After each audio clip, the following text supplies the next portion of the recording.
The game never stops, and neither do we. Welcome to your morning espresso from the SDH Network, brought to you by Oglethorpe University, Atlanta's premier undergraduate learning experience and soccer powerhouse. I'm Jason Longshore. It's been a weekend full of drama. You've had penalty shootouts. You've had milestones, some magic. Let's bounce around from Yankee Stadium to the Chilean coast. We got a lot of different places to hit up on this morning's espresso. And let's get started in Major League Soccer. Game twos around the first round of the MLS Cup playoffs. You had the normal chaos. You had penalty shootouts. You had late goals. You had a few teams that just refused to see their season end. And you had a few that did watch their seasons end. We start in the Bronx. Charlotte FC, they survived in a shootout against New York City FC. Cristian Kalina came up huge again, as he is prone to do. Julian Fernandez with a horrible miss, pushing it wide. That gave Charlotte the lifeline, and then Kalina with the big stop on Agustin Ojeda in the 8th round to send that series back to the Queen City for a deciding Game 3 on Friday. This Charlotte team, they didn't look great in Game 1. They were missing Wilfred Zaha. He was in this one. They couldn't score in regulation, but they find a way through. They're resilient. You have to give them that. But can they show a little bit more than we've seen so far in this series? I think New York City's been the better team, but now they got to go on the road in Game 3, and they might not survive that. Meanwhile, Philadelphia Union, they did what they do best. They handled things early. Ty Baribo scored twice in the opening 16 minutes. The Union rolled Chicago 3-0 to move on. 4 straight wins now over Chicago for Philadelphia. They look like a team that could be peaking at the right time, although they did get a lot of help from backup goalkeeper Jeffrey Gall from Chicago in this one. Brady was injured on Friday in training, and Gall looked like he had not played in a while with some big mistakes early on. In Nashville, it's a playoff win for the first time since 2021. It came against Lionel Messi. A 9th-minute penalty from Sam Surridge that was questionable, but I think ultimately the right call.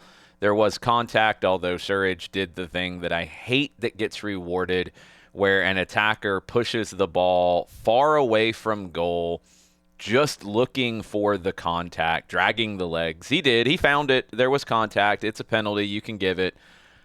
I don't like it. It's one of those that I do wish that when an attacker is going away from goal on a foul inside the 18, that a penalty is not given, that a free kick is given instead. I know that's wishful thinking, but it just feels like it rewards players looking for penalties rather than looking for goals. And I want to see players look for goals. Anyway, I digress. Josh Bauer, our old friend from Atlanta United, he had a header before the break. That made it 2-0. Nashville held on and maybe reverted to holding on a little bit too early. Lionel Messi scored in the 90th minute, his 6th against Nashville in 3 games. The finish got even more frantic, but Nashville was able to hold on. BJ Callahan's group got it done. They'll go to Game 3 in Fort Lauderdale. Out west, pure drama in Portland. Gage Guerra's stoppage time header, the last minute of stoppage time. Then more was added, which didn't really make sense. But anyway, that tied at 2-2. Anthony with the winning penalty for the Timbers to force a decider with San Diego FC after Chucky Lozano gave San Diego a goal in this one in his big return to the team. Great moments for Portland. Love to see the celebrations after the goal from Guerra and then getting it done in the shootout. I don't think they'll get it done in Game 3. Stranger things have happened. Vancouver, they took care of their business, taking down Dallas in a shootout. Ralph Priso with the late equalizer. Columbus demolished Cincinnati 4-0, maybe the most dominant performance so far in the postseason. Max Arfston with a goal and 2 assists. Dylan Chambeau with a free kick. Beautiful. And Columbus outshot Cincinnati 19-1. Will Cincinnati be able to recover from the thrashing? Can Columbus carry the momentum and the confidence into TQL Stadium? That Game 3 is going to be an absolute must-watch. And, of course, last night, Denny Boanga did what Denny Boanga does. Scored 2 goals. LAFC, 4-1 win over Austin to complete the sweep. Boanga now joins an elite group of players with double-digit playoff goals in MLS history. Tonight, it's the Seattle Sounders hosting Minnesota. The Sounders season on the line. Minnesota will probably hide from the ball at all costs, and they might just find their way to a win with that. They got through in the shootout in Game 1. We will see how Game 2 goes tonight. Let's go to Chile, Coquimbo to be exact. One of the great stories of the year, 10 years after a devastating earthquake off of the Chilean coast. Long climb back and forth from the second division. Coquimbo Unido are champions of Chile for the first time ever. Los Piratas, the Pirates. It's a port city. It kind of makes sense, doesn't it? Sealed the title with a 2-0 win over Unión La Calera. 4 matches to spare, they get the title. Chilean record of 14 straight wins. Their manager, Esteban Gonzalez, he's become a symbol of this reborn club. He was a journeyman player, bounced around in Chile, bounced around a little bit as a manager in the lower divisions, came into Coquimbo as an assistant, took over late last season, and has made the team his. Panamanian striker Cecilia Waterman was huge in getting goals in yesterday's match. He's been one of the emotional heartbeats of this team and this run. But this is just a fascinating story because in Chile, the league and the game is dominated out of Santiago. So for a port city like Coquimbo to get a title, it's amazing. The pirate emblem, yeah, it's marketing, and they added it to the crest, I think, in 1962. And it's great. I love the crest. It's one of my favorites. I actually might need to find a shirt. But it kind of matches the underdog nature of Coquimbo as a city and of this club. So it's all really come together.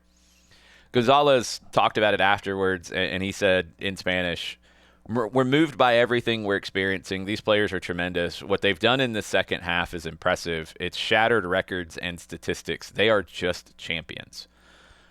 Los Piratas of Coquimbo Unido, they have that treasure, finally, that title. They are Chilean champions. They'll be back in the Copa Libertadores next year for the first time in a long, long time. Let's move to the NWSL. It was decision day yesterday. Kansas City Current, they capped a historic regular season. 21 wins, 65 points, 13 goals conceded, 16 clean sheets, all league records. 2-1 win over San Diego, goals from Debinha and Nichelle Prince. Big statement from Kansas City. Can they win everything this year? We're going to find out in the playoffs. Racing Louisville, they punched their first playoff ticket thanks to a moment of rookie magic. Katie O'Kane threading a pass to Ella Hayes for the match's only goal. Special day in front of the home fans at Lynn Family Stadium. Playoff field is set. Kansas City, Washington, Portland, Orlando, Seattle, San Diego, Gotham, and Louisville, with the quarterfinals getting started this weekend. Let's bounce around the world. We'll go to Italy first. Serie A, Rafael Leao looked like his old MVP self as Milan beat Roma 1-0. Juve started fast under their new manager Luciano Spalletti with a 2-1 win. Fiorentina, they still have not won. The pressure is mounting on Stefano Pioli. I will be surprised if he's still in that job in the next couple of weeks. Let's go to Spain. Kylian Mbappe scored twice for Real Madrid, 4-0 win over Valencia. Lamine Yamal and Barcelona, they bounced back from the El Clasico loss, 3-1 over Elche. Germany, Bayern, they just keep on rolling, 15 wins in all competitions to start the season. They also, at their AGM, announced record profits. Things are great for Bayern right now. Things are okay for Celtic, even though they don't have a manager. They're back in the League Cup final after an extra-time win over Rangers, giving Martin O'Neill a victorious return to the Old Firm touchline. He hadn't managed in this match since 2005. I don't know if he'll be there by the time they get to the final. Things have gotten a little bit quiet on what's next for Celtic on the manager front, but they're into the League Cup final after this win. South America and this hemisphere, to be fair, River Plate, their fans are in revolt. A loss yesterday to Gimnasia de La Plata. Late penalty they probably shouldn't have gotten, and they didn't convert it, and it's a mess right now for Marcelo Gallardo as River might not make the Libertadores next year. And, oh, yeah, they've got El Superclásico coming up this weekend against Boca, which will not be easy for River to deal with. In Mexico, Cruz Azul and Chivas were winners over the weekend. Cruz Azul is at the top of the table right now. Closer to home, on the college front, Mercer, their women's team, advanced to the SoCon final yesterday. Golden goal penalty at Western Carolina. Sydney Farr earned the penalty, and then Morgan Eichelbarner converted it with a couple of minutes left in the match in extra time. It's golden goal in the SoCon, and Mercer advances to the final where they'll have to go to Alabama next weekend to face Samford. Georgia State's women, they face number 2 seed Old Dominion today at 2:30 p.m. in the Sun Belt Conference Tournament. You can watch that on ESPN+. And tomorrow on the SEC Network, the Georgia Bulldogs will take on Kentucky in the SEC Tournament, 3 o'clock kick. Georgia is missing Ava Stack right now as she is off with Mexico at the U17 World Cup and has helped them get to the semifinals.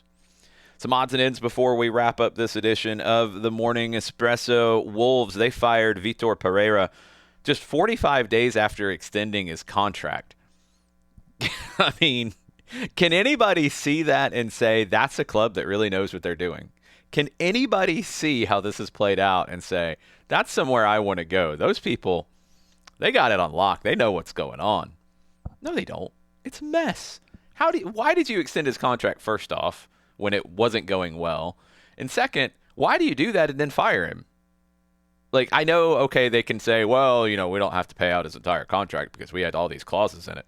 Well, why are we doing the dance of all this? Why? Like, this is foolish. First off, you should have given him a better team to work with, and then maybe he would have gotten more results. I don't know. Crazy talk. You sell a bunch of players, and then you expect the manager to be a miracle worker. Well, he's not. And he's now gone, and we'll see what happens with Wolves. They might actually hire the guy back that they fired to bring in Pereira in the first place. So, yeah, it all makes sense. Wolves is a place you want to be. Premier League executive Tony Scholes, he's heading to the USL to launch their Division I league and oversee the promotion relegation implementation that has been approved inside of USL. Be very curious to see how all of that plays out with right now the Championship and League One in their postseasons, and how that's going to look with teams going up into their first division in the USL and then the promotion relegation between the others. Or expansion fees going to be protected in a way because some teams paid more to get in the door and other teams paid less, and they might be able to jump them. Are we going to deal with that? Are we not? Is there going to be an issue with that? It's going to be fascinating to see how USL handles all of this. And in England, in the FA Cup, I watched Walsall get through to the next round yesterday. Always nice to see the NoFo Brewing logo on the front of the Walsall shirt. Big win for the Saddlers. But the other game, or one of the other games in the FA Cup, St. Albans, they were demolished. And their mascot, Sammy the Saint, he might have been demolished before the game as well. A little bit too much in the pre-match preparation for the mascot, Sammy the Saint. Go find the video. He makes it over the signboards barely. A fan yells go on, Sammy. And the reaction from Sammy the Saint is brilliant. I mean, I'm not going to speculate as to the condition of Sammy the Saint at this stage. He was shepherded away by stewards, maybe protecting him from himself. I don't know. But yes, he was. Sammy the Saint was in rare form, let's say, watching his team get demolished yesterday in the FA Cup. What's next? No more Sammy the Saint for a little while. We know that much. Probably resting and recuperating today. Tonight, Seattle will host Minnesota. The Sounders have to win to stay alive in the MLS Cup playoffs. Also tonight, 8 o'clock, we are live for Soccer Over There, powered by Around the Corner Lager and NoFo Brewing, broadcast live from the Brewhouse Cafe on the SDH Network. We'll bounce around the world. We'll dig into all of the stories as Champions League gets back underway this week. We will talk about all of these fun stories around the world. We'll talk about Wolves being insane. all of the stuff. I'm sure Celtic will do something crazy today because they typically do. They've got a manager to go try to hire. We'll have plenty to talk about tonight, and we'll also get into the picks of the week. We'll talk about who won from last week and where we will go around to in the world to pick matches from this week. 8 o'clock tonight, soccer over there. It's on the SDH network. You can watch on YouTube. You can watch on Twitch. You can watch on X. And go ahead and circle December 5th, the Friday. Full day World Cup draw special from the Brewhouse Cafe, presented by Around the Corner Lager, powered by NoFo Brewing. We will be there before they open, and we will take you all the way through the draw and all of our analysis of everything. There's going to be some great specials on our Around the Corner Lager. Excited for Friday, December 5th, where the groups will be drawn for next summer's World Cup. From Coquimbo to Kansas City, from playoff spots to pirate ports, the game keeps moving. We're always there for the ride. That is your morning espresso for today. Thank you for making us part of your day. And as always, we're around the corner from everywhere on the SDH network. See you tomorrow.